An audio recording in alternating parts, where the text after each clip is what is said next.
Good morning all of you. कल जो हमारा टॉपिक चल रहा था उसमें था बाल विकास की अवस्थाएं।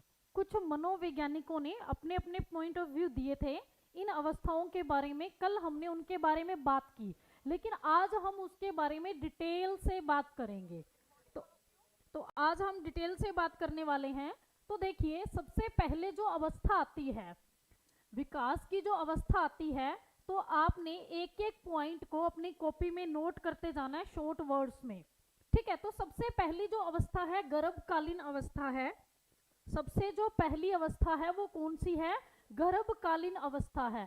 देखिए, यह अवस्था, हेडिंग डाल लीजिए, गर्भकालीन अवस्था आपने हेडिंग डालनी है और इनके बारे में जो मुख्य बातें हैं उनको आपने कॉपी में लिखते जाना है।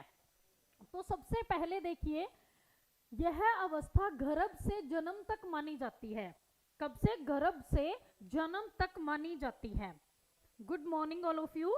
देखिए, गर्भ से जन्म तक मानी जाती है। इसकी मुख्य विशेषताएं निम्नलिखित हैं। तो गर्भकालीन शब्द से ही हमें पता चल रहा है गर्भ से जन्म तक।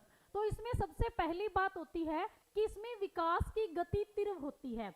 तो आपसे पूछा जाए कि गर्भकालीन अवस्था में विकास की गति कैसी होती है, तो आपने बोलना है तीव्र होती है, यानी कि स्पीडली होती है। 9 महीने में बच्चा रेडी हो जाता है बनके। तो इसलिए इसमें क्या होती है कि विकास की गति हम बोलते हैं कि तीव्र है, क्योंकि बच्चे का शरीर, रचना, भार, ये चीजें जल्दी बढ़ती जाती हैं। तो इसमें देखिए सेकंड पॉइंट में समस्त शरीर, रचना, भार और आकार में वृद्धि तथा आकृतियों का निर्माण इसी में होता है।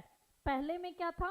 विकास की गति तीव्र होती है। और कौन कौन सा विकास? एक तो शरीर बढ़ता है, उसका आकार बढ़ता है, भार बढ़ता है, वृद्धि भी होती है और आकृतियों का निर्माण भी होता है।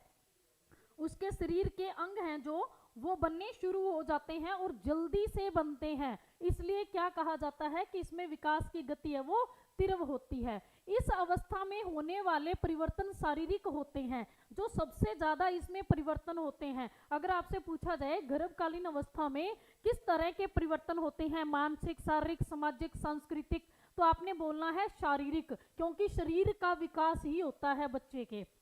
किसका विकास होता है? शरीर का। तो आपने तीसरे पॉइंट में क्या लिखना है कि इसमें शारीरिक विकास होता है। उसके बाद जो बढ़ते हैं हम चौथे में, तो चौथे में क्या है? देखिए, इस अवस्था को 3 भागों में बांटा गया है। सबसे पहली बात, गर्भकालीन अवस्था कब से कब तक होती है? जन्म, गर्भ से जन्म तक। मेन बात ये याद रखनी है आपने। दूसरी बात, विकास की गति तीव्र होती है, रचना, भार, आकार बढ़ता है। और तीसरी बात, शारीरिक विकास होता है, यानी कि शरीर का निर्माण इसी अवस्था में होता है और बहुत जल्दी से होता है। तो आपने 3 बातें इसमें याद रखनी है। मुख्य 3 तथ्य है इस बात के, गर्भकालीन अवस्था के। उसके बाद देखिए, इस अवस्था को 3 भागों में बांटा जाता है। अगर आपसे पूछे गर्भकालीन अवस्था को कितने भागों में बांटा जाता है, तो आपका आंसर क्या होना चाहिए? 3 भागों में।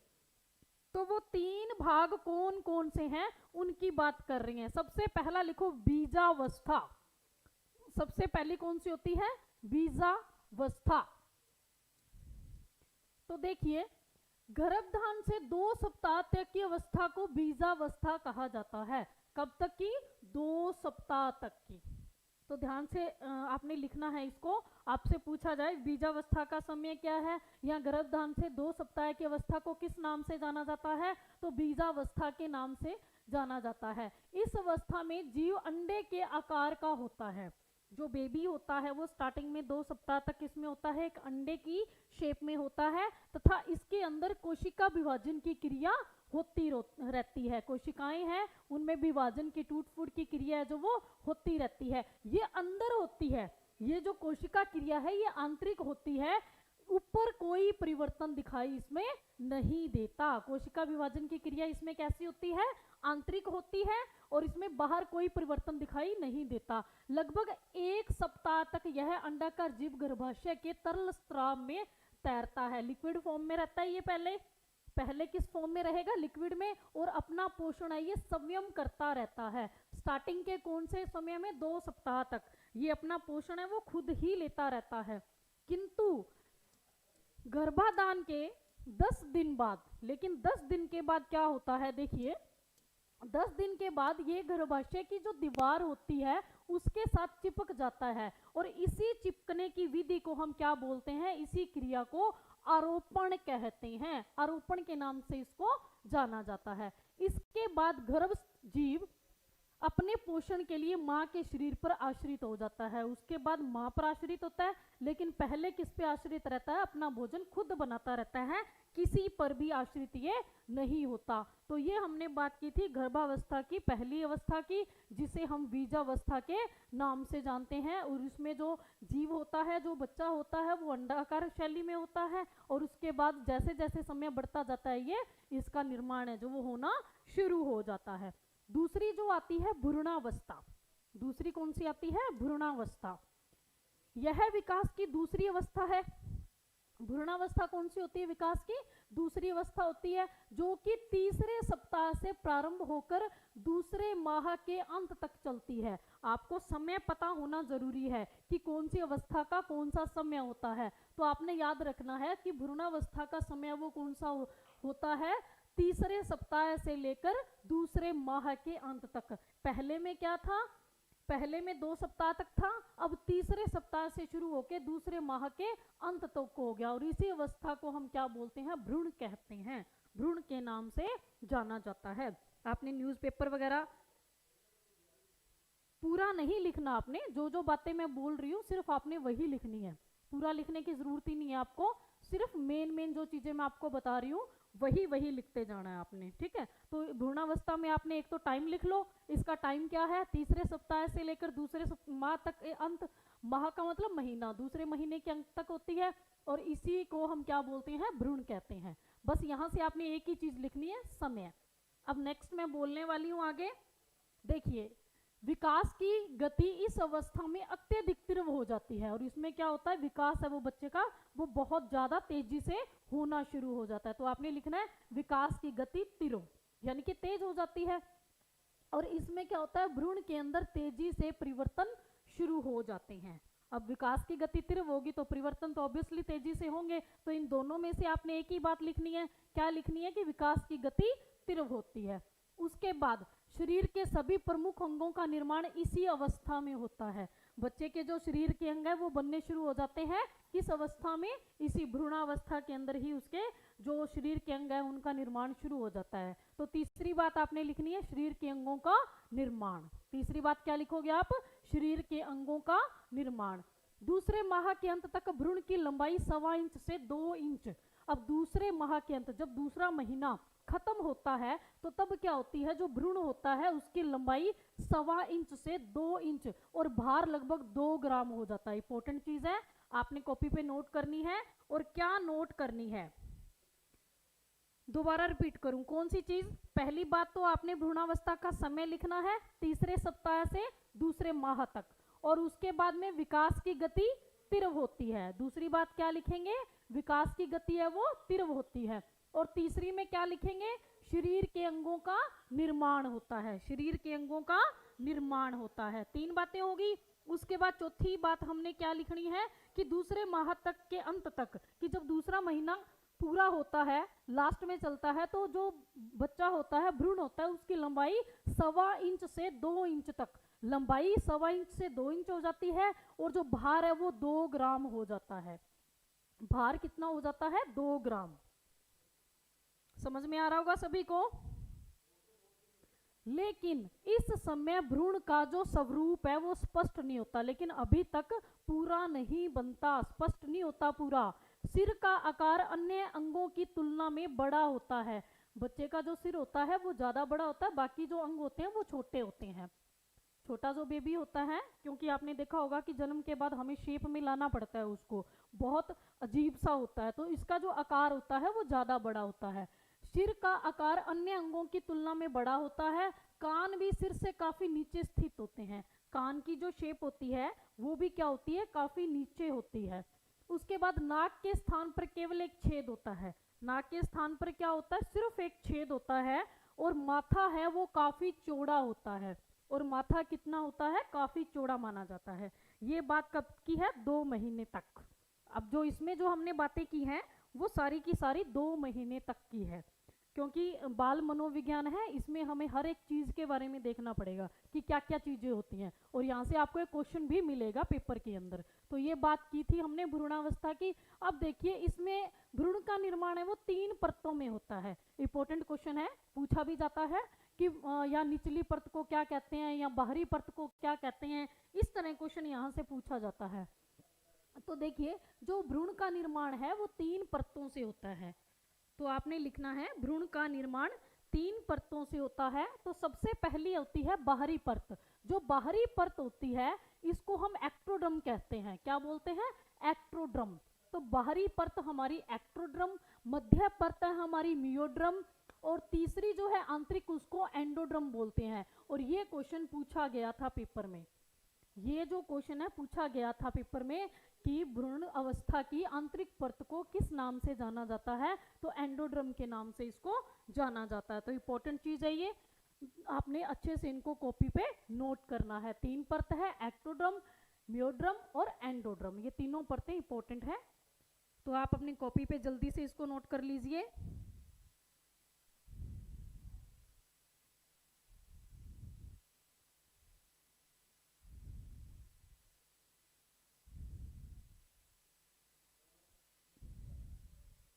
हो गया होगा सभी का नोट। और यही जो तीनों परतें होती हैं वो हमारे शरीर का निर्माण करती हैं। बच्चे के शरीर का जो निर्माण है ये तीनों परतों से किया जाता है। बाहरी जो परत है उससे किसका निर्माण होता है? त्वचा का, दांत का, बाल और नाड़ी का निर्माण होता है। कौन सी परत से? बाहरी परत से। तो आपने इनको कॉपी में नोट कर लेना है कि जो बाहरी परत है वो क्या करती है? त्वचा का निर्माण करती है, दांत का करती है, बाल का करती है और नाड़ी का निर्माण करती है। जो बच्चे के दांत बनते हैं, त्वचा होती है, बाल होते हैं, नाड़ियां होती हैं, ये बाहरी परत से बनती हैं। उसके बाद आती है मध्य परत। जो बीच वाली परत होती है वो भी क्या करती है? त्वचा, मांसपेशियां बनाती है। त्वचा और मांसपेशियां बनाती है। जो त्वचा है वो दोनों से बनती है, बाहरी से भी और मध्य से भी। तो आपने मध्य के लिए अगर याद रखना है तो आपको मांसपेशियां याद रखना जरूरी है। मध्य से मांसपेशियां, मैं से मध्य और मैं से मांसपेशियां। उसके बाद आंतरिक जो परत होती है उससे किसका निर्माण होता है? आंतरिक चीजों का ही होगा। आंतरिक चीजें कौन सी होती है? फेफड़े, पाचन तंत्र और आंतरिक ग्रंथियां। इन तीनों का जो निर्माण है वो किससे होता है? आंतरिक परत से होता है। आंतरिक में जो अंदर की चीजें हैं, अंदर की मतलब फेफड़े हो गए, पाचन तंत्र होता है हमारा, और उसके बाद जो हमारी आंतरिक ग्रंथियां होती हैं वो, और बाहरी से बाहर का। अब बाहर क्या है? हमारी त्वचा बाहर है, दांत है, बाल है और नाड़ियां हैं, इनका निर्माण होता है। तो आपने अच्छे से इसको देखना है कि कौन सी परत है किसका निर्माण करती है। कॉपी पे बढ़िया तरीके से इनको लिख लेना है आपने। चलो जी बढ़ते हैं हमारे नेक्स्ट स्टेप की ओर। तो नेक्स्ट देखिए थोड़ा सा कुछ और है इसी अवस्था के बारे में। जो हमारी गर्भकालीन अवस्था है इसके बारे में कुछ थोड़े से स्टेप और हैं। इसमें देखिए आपने लिखना है कि यह अंतिम अवस्था होती है। एक लाइन और इसमें लिख लीजिए कि यह अंतिम अवस्था होती है। कैसी अवस्था होती है? अंतिम अवस्था। उसके बाद लिखना है यह निर्माण की नहीं बल्कि विकास की अवस्था होती है। इसमें क्या होता है? विकास होता है बच्चे का। हम निर्माण नहीं कह सकते, विकास कहेंगे। सभी अंगों का निर्माण होता है, ये बात हमारी पहले भी हो चुकी है। और भार वृद्धि बढ़ती है, ये भी हो चुकी है। और नाड़ी मंडल बनता है, ये भी हो चुकी है। तो यहां से सिर्फ आपने एक बात लिखनी है कि यह अंतिम अवस्था होती है। तो ये थी हमारी गर्भकालीन अवस्था। इसके बारे में हमने काफी सारी महत्वपूर्ण बातें लिखी हैं और इन्हीं से क्वेश्चन बनते हैं और आपने इनको अच्छे से याद रखना है। दूसरी जो अवस्था आती है वो होती है शेषवावस्था। कौन सी अवस्था होती है? शेषवा। इस अवस्था की अवधि जन्म से 6 वर्ष तक मानी जाती है। सबसे पहले आपने लिखना है शेषवावस्था की अवधि कौन सी होती है। तो शेषवावस्था की जो अवधि है वो कहां से कहां तक होती है? जन्म से 6 वर्ष तक। सबसे इंपॉर्टेंट बात लिखो आप, नंबर 1, शेषवावस्था की अवधि जन्म से 6 वर्ष। यह मानव की महत्वपूर्ण अवस्था होती है। बिल्कुल महत्वपूर्ण है। शेषवावस्था कैसी होती है? महत्वपूर्ण अवस्था होती है। भावी जीवन की सफलता भी इसी पर निर्भर करती है।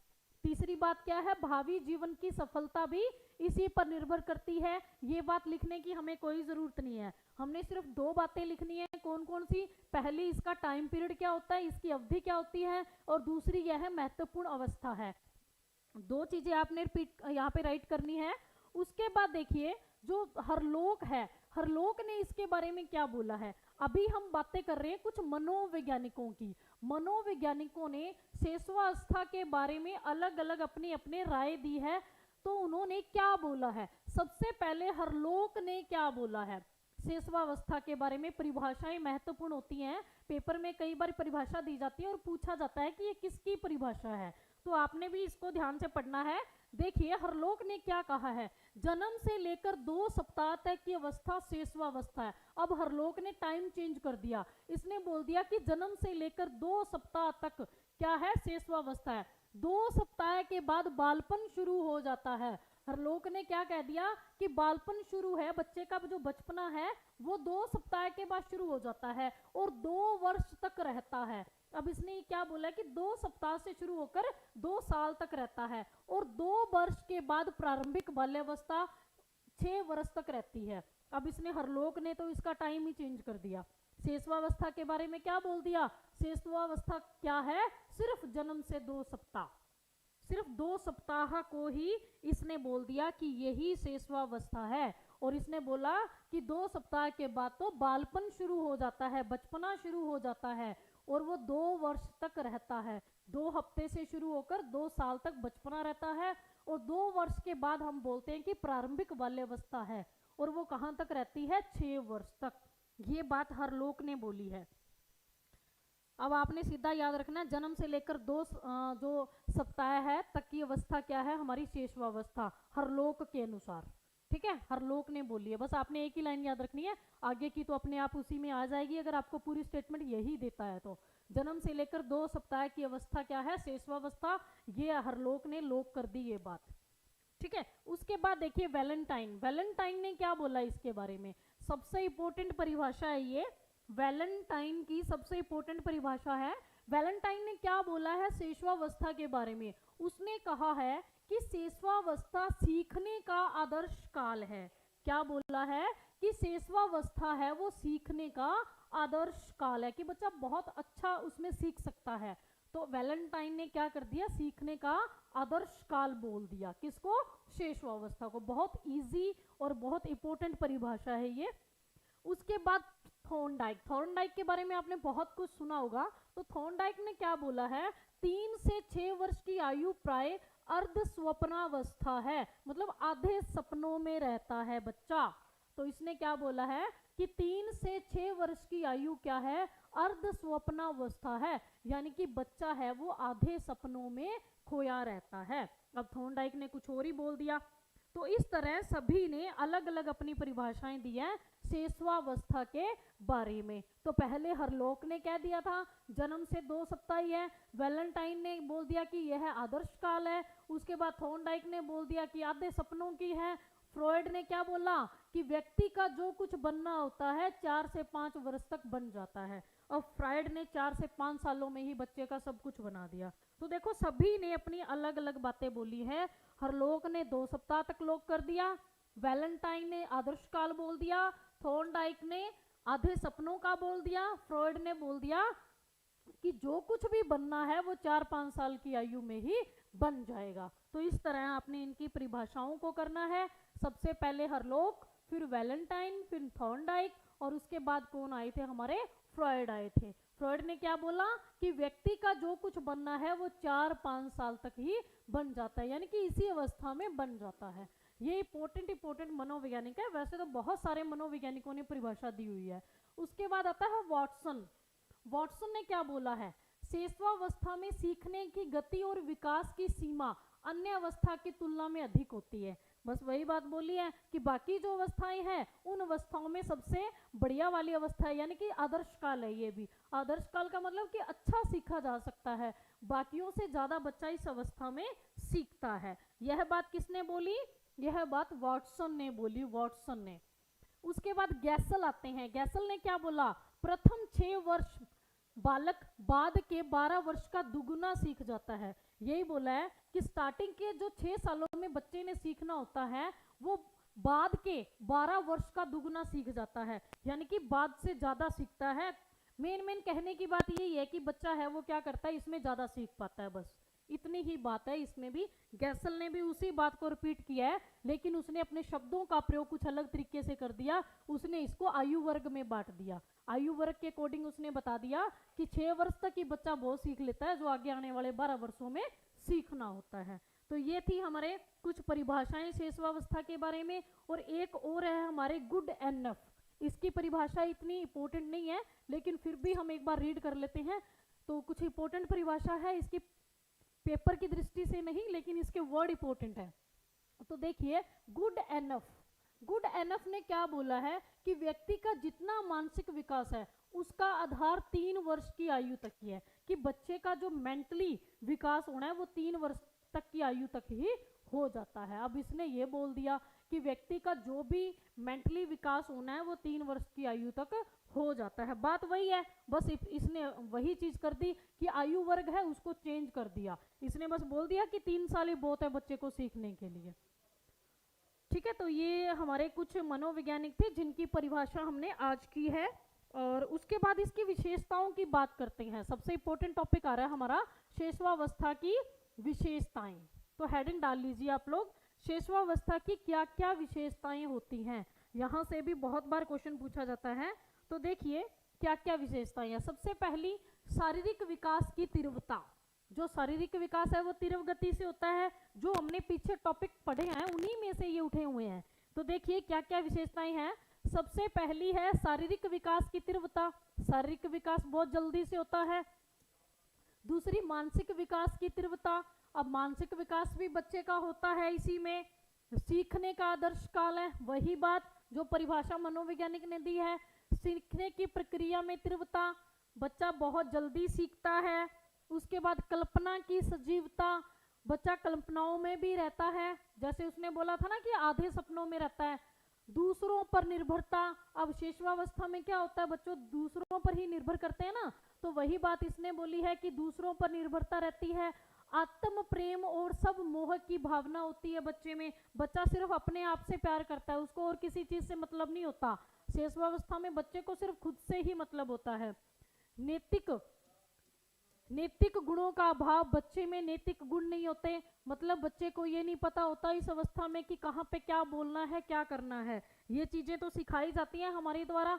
तो देखिए इस अवस्था में नैतिक गुणों का अभाव होता है, नैतिक गुणों की कमी होती है। उसके बाद मूल प्रवृत्तियों पर आधारित व्यवहार करता है बच्चा। किसी को देख लेगा उसी के अकॉर्डिंग व्यवहार करना शुरू कर देगा। तो मूल प्रवृत्तियों पर आधारित व्यवहार होता है। अनुकरण द्वारा सीखने की प्रक्रिया होती है। अनुकरण का मतलब पीछे पीछे बोलना। अब आप जैसा बोलोगे आपके पीछे पीछे वो बोलेगा। तो अनुकरण की जो प्रक्रिया होती है वो भी शेषवावस्था में होती है। आप बोलते हो कि मम्मी बोलो, वो मम्मी बोलेगा, पापा बोलो, पापा बोलेगा। आप जो बोलोगे आपका पीछा करेगा वो। तो अनुकरण का मतलब क्या होता है, पीछा करना। दोहराने की प्रवृत्ति, वही बात जो आप दोहराओगे, आप बोलोगे, सेम वो आपके पीछे बोलेगा। संवेगों का प्रदर्शन भी करता है वो। संवेग क्या होते हैं, हमारे इमोशंस, रोना, हंसना, खाना पीना, ये चीजें भी वो दिखानी शुरू कर देता है। यानी कि हंसता भी है, रोता भी है, गुस्सा भी दिखाता है। तो ये चीजें हैं वो बच्चा शेषवावस्था में करने लग जाता है। तो देखिए कौन कौन सी ऐसी चीजें थी जो बच्चा शेषवावस्था में करता है। तो सबसे पहली बात कि बच्चे का शारीरिक विकास होता है। दूसरा मानसिक होता है। तीसरा सीखता है, और सीखता भी कैसे है, जल्दी से। कल्पना की सजीवता होती है। दूसरों पर निर्भर होता है। खुद में मोह होता है बच्चे का। नैतिक गुणों का अभाव होता है बच्चे में। अनुकरण द्वारा सीखता है। दोहराने की प्रवृत्ति होती है और संवेगों का प्रदर्शन करता है। बिल्कुल नॉर्मल चीजें हैं। आप अपने घर में जो बच्चा है उसको लेके भी देख सकते हो। इस उम्र का जो मैंने आपको शेषवावस्था में बताई है उसके अंदर क्या क्या चीजें होती हैं, वही चीजें ये है। ठीक है, तो ये सारी चीजें एक छोटे बच्चे से रिलेटेड है। उसके बाद आता है मानसिक विकास और शारीरिक विकास। अब हम बात करते हैं कि बच्चे का शेषवावस्था में मानसिक और शारीरिक विकास कितना होता है।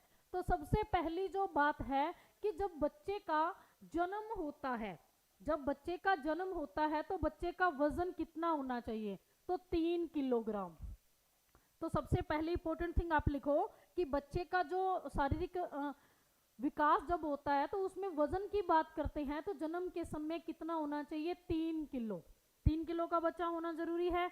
उसके बाद जब बच्चा 6 महीने का हो जाता है तो यही वजन दुगुना होना चाहिए, यानी कि 6 किलो तो होना ही चाहिए। 6 महीने बाद कितना, 6 किलो, दुगुना होना जरूरी है। जन्म के समय 3 और 6 महीने का होने तक दुगुना होना जरूरी है, यानी कि 6 किलो का बच्चा होना जरूरी है। उसके बाद दिमाग का वजन, उसके मस्तिष्क का जो वजन है वो कितना होता है, 300 ग्राम दिमाग का वजन। तो दिमाग का वजन लिखिए कितना होता है, 300 ग्राम होता है।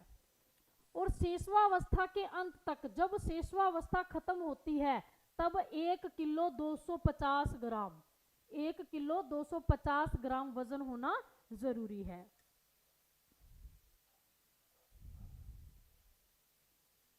उसके बाद देखिए हड्डियां 270 प्लस होती हैं, 270 प्लस। आपसे पूछे एक शिशु में हड्डियों की संख्या, तो 270 प्लस। और किसकी बनी होती है, कार्टिलेज की। किसकी बनी होती है, कार्टिलेज की।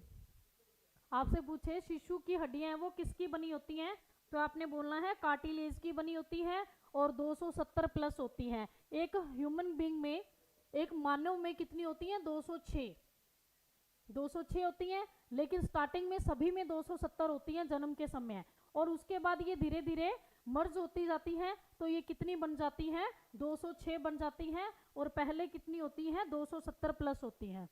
उसके बाद किशोरावस्था में 206, वही जो मैंने अभी अभी आपको बताया है। किशोरावस्था में अगर हड्डियों की संख्या पूछे तो आपने बतानी है कि 206 होती है। जन्म के समय दांत होते हैं, जन्म के समय दांत नहीं होते, कोई एक आधे बच्चे के होते हैं, लेकिन लगभग बच्चों के नहीं होते। तो हमने दांत का अगर ऑप्शन आता है तो वहां पे हमने लिखना है कि दांत है वो नहीं होते। उसके बाद मांसपेशियां, मांसपेशियां कितनी विकसित होती हैं बच्चे की, सिर्फ 25%। 100% की सिर्फ 25% जो मांसपेशियां हैं वो बच्चे की विकसित होती हैं। अब आती है एक इंपॉर्टेंट चीज जो है हृदय की धड़कन। अब आपसे ये पूछूं कि आपका जो हृदय है वो कितनी बार धड़कता है 1 मिनट में, तो हमें पता है कि हमारा 72 बार धड़कता है। पता है इस बात का, हम बोलेंगे कि 72 बार। लेकिन वही बात बच्चे के लिए आती है शेषवावस्था में 140 बार। शेषवावस्था में बच्चे का जो हृदय है वो 140 बार धड़कता है, और बाल्यावस्था में 100 बार धड़कता है। बाल्यावस्था में कितना धड़कता है, 100 बार। और किशोरावस्था में कितना हो जाता है, 72 बार। किशोरावस्था में 72 बार। आपका जो अब का है अब 72 आएगा, लेकिन अगर शेषवावस्था की बात करें तो 140 बार बोलना है आपने, और बाल्यावस्था की बात करें तो 100 बार प्रति मिनट। ठीक है, प्रति मिनट।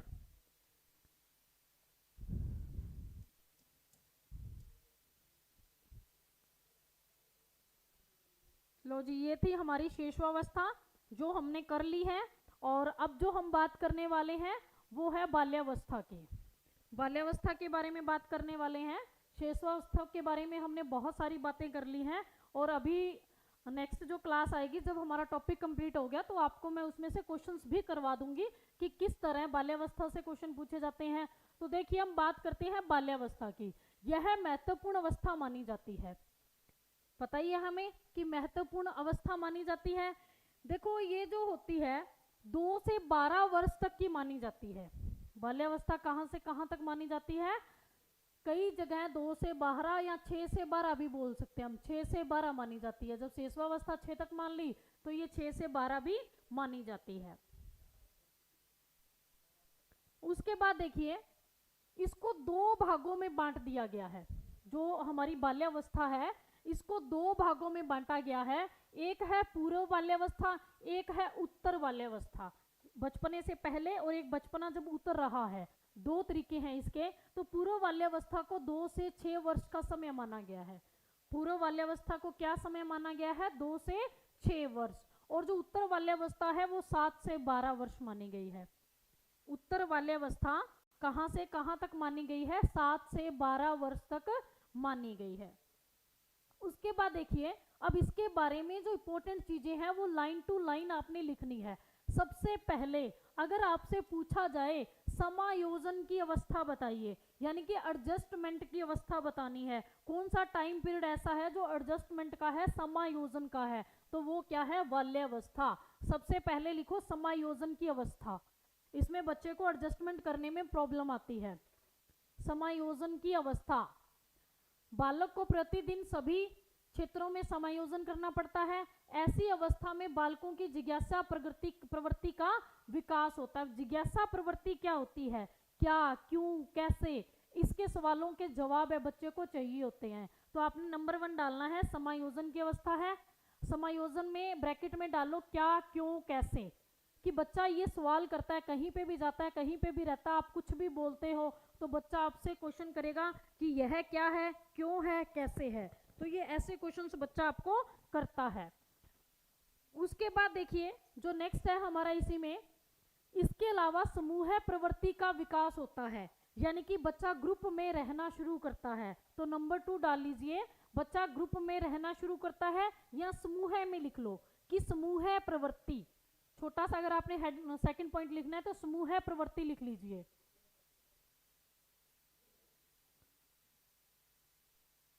उसके बाद लिखना है कि यह बचपन के समान सब प्रेमी नहीं होता। इसमें क्या होता है कि बचपन की तरह जो शिशुअवस्था में हमने किया था उसमें बच्चा क्या था? आत्मनिर्भर था, उसको सिर्फ अपने से प्रेम था। लेकिन अब क्या है, वो साथियों के साथ रहना शुरू करता है। किसके साथ रहना शुरू करता है? साथियों के साथ। ग्रुप में रहेगा तो साथी तो बनेंगे उसके। समूह में रहने के कारण बालक के अंदर अनेक गुणों, अब इस पॉइंट को ध्यान से लिखना है आपने कि बच्चे के अंदर समूह में रहने से किन किन भावनाओं का विकास होता है, किन किन गुणों का विकास होता है। तो आपने लिखना है नंबर 1 अनुकरण। समूह में रहने के कारण किन गुणों का विकास होता है बच्चे में? अनुकरण, यानी कि पीछा करता है। पीछा करने का मतलब क्या है? जो हम बोलते हैं उसी को वो करेगा, अगर हम कोई कार्य करेंगे तो वो भी कोशिश करेगा। दूसरा खेल, समूह में खेल की भावना का भी विकास होता है बच्चे में। सहयोग, वो एक दूसरे का सहयोग भी करना सीखता है। सहानुभूति भी होती है। सहानुभूति का मतलब समझते हो? किसी के चोट लग जाए तो वो उसमें दुख दिखाएगा। नैतिकता, नैतिकता भी सीखता है बच्चा, अच्छे गुणों का विकास होता है उसमें, और सकारात्मक गुणों का ही विकास होता है। तो मेन बातें इसमें यही है कि अगर आपसे पूछे कि समूह में रहने के कारण इनमें से कौन से गुण का विकास होता है या इनमें से कौन से गुण का विकास नहीं होता, तो आपने बोलना है कौन से गुणों का विकास होता है। तो आपने सबसे पहले जो डालना है वो है अनुकरण, और दूसरा आता है खेल का, तीसरा है सहयोग, और चौथा है सहानुभूति, और 5वें नंबर पे जो आता है वो है नैतिकता। ये 5 गुण हैं जो बच्चे के अंदर बाल्यावस्था में शुरू होते हैं। और आपसे पूछा जाए प्रारंभिक विद्यालय की आयु बताइए, तो प्रारंभिक विद्यालय की जो आयु है वो भी कौन सी है? बाल्यावस्था ही है। बाल्यावस्था को ही प्रारंभिक विद्यालय की आयु भी कहा जाता है। पहले क्या था कि जब आप लोग 6 साल के होते थे तभी आपका एडमिशन लिया जाता था, यही होता था। आजकल क्या है, 2.5 ईयर का हो बच्चा उसको प्ले स्कूल में डाल देते हैं, आंगनवाड़ी में डाल देते हैं। लेकिन अगर हम बात करें एक्चुअल में तो हमारी 6 आयु ही है जो किसमें है? हमारी प्रारंभिक स्कूल की आयु है। ठीक है, तो ये प्रारंभिक स्कूल की आयु भी है। अब कुछ मनोवैज्ञानिक हैं, उन्होंने अपनी अपनी राय दी है इसके बारे में। तो सबसे पहले जो मनोवैज्ञानिक हैं वो है कार्ल और ब्रुश। कार्ल और ब्रुश के अनुसार देखिए, बाल्यावस्था जीवन का अनोखा काल है। शैशवावस्था क्या था? आदर्श काल था। लेकिन जो हमारी बाल्यावस्था है वो कैसा काल है? अनोखा काल। तो नंबर 1 डालिए, अनोखा काल है। सेकंड देखिए, कोल और ब्रुश ने कहा था बाल्यावस्था जीवन का अनोखा काल है। दूसरा आता है रोस। अब रोस के बारे में देखिए, रोस ने क्या बोला है। रोस के अनुसार बाल्यावस्था मिथ्या परिपक्वता का काल है। मिथ्या परिपक्वता, इसका क्या मतलब? मिथ्या का मीन्स क्या होगा? झूठ, कि बच्चा झूठ भी बोलने शुरू करता है। अब देखिए, आपने देखा होगा कि कई बार बच्चा कुछ गलती कर देता है तो वो हमें झूठ बोलने शुरू कर देता है। तो बाल्यावस्था ही ऐसी अवस्था है जिसमें मिथ्या आती है, यानी कि बच्चा झूठ बोलना शुरू कर देता है। और झूठ बोलना किसने बताया? रोस ने बताया कि बच्चा झूठ बोलता है इसमें। उसके बाद तीसरा आता है स्ट्रेंग के अनुसार।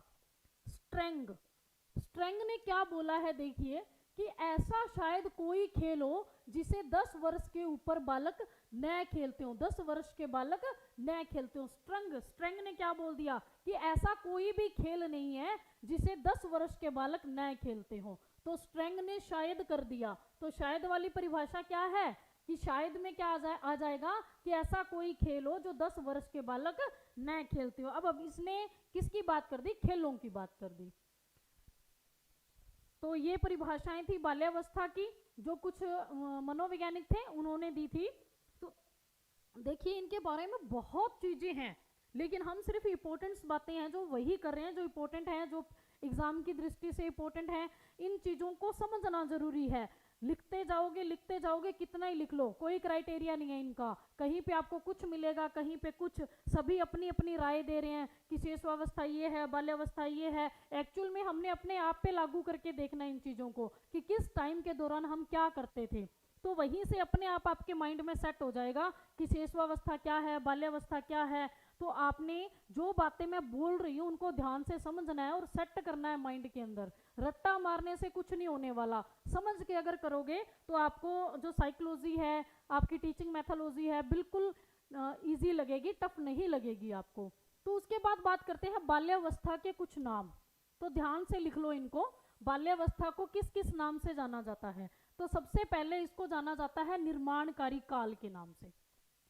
सबसे पहला क्या है? निर्माणकारी काल। अगर आपसे पूछे विकास काल कौन सा है तो शेषवावस्था, और निर्माणकारी काल कौन सा है? बाल्यावस्था। दूसरा है अनोखा काल। अनोखा काल भी बाल्यावस्था को कहा जाता है। तीसरा है प्रारंभिक काल। प्रारंभिक काल भी इसी को कहा जाता है। आपको कई बार बाल्यावस्था नाम ना दे, उसकी जगह पे इन नामों का प्रयोग भी हो सकता है। गैंग एज, ग्रुप में रहना शुरू करता है, गैंग बनाना शुरू कर देता है बच्चा, इसलिए इसको गैंग एज भी कहा जाता है। मिथ्या परिपक्वता का काल, अभी अभी अपने एक परिभाषा में पढ़ा था, परिभाषा पढ़ी थी, उसमें क्या बोला था? मिथ्या परिपक्वता का काल, यानी कि झूठ बोलने वाला। परिद्वंदिता का काल, यानी कि कंपटीशन का, दूसरों के साथ वो अपना कंपटीशन लगाता है। ठीक है, तो कंपटीशन का टाइम भी कौन सा है? बाल्यावस्था है। उसके बाद सबसे इंपॉर्टेंट चीज जो है उत्पाती अवस्था के नाम से इसको भी जाना जाता है। कौन सी अवस्था? उत्पाती अवस्था। तो ये हमने जो नाम किए हैं ये किसके हैं?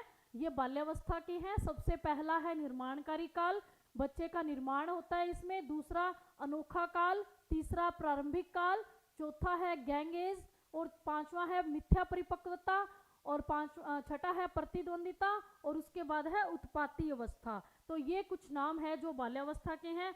आज की क्लास में हमने बहुत सारी चीजें शेषावस्था के बारे में पढ़ी, और कुछ एक बातें अभी हमने बाल्यावस्था के बारे में पढ़ी हैं। इसके बारे में अभी काफी और चीजें हैं जो आपको मैं कल की क्लास में करवाऊंगी। तो आज जो हमने किया है, जब भी आपको टाइम मिले इन चीजों को लाइन टू लाइन एक बार रीड कर लेना, तो आपको अच्छे से ये याद भी रह जाएंगी। बाकी जो हमारा टॉपिक है वो हम कल की क्लास में करेंगे। आज की क्लास में इतना ही। Thank you.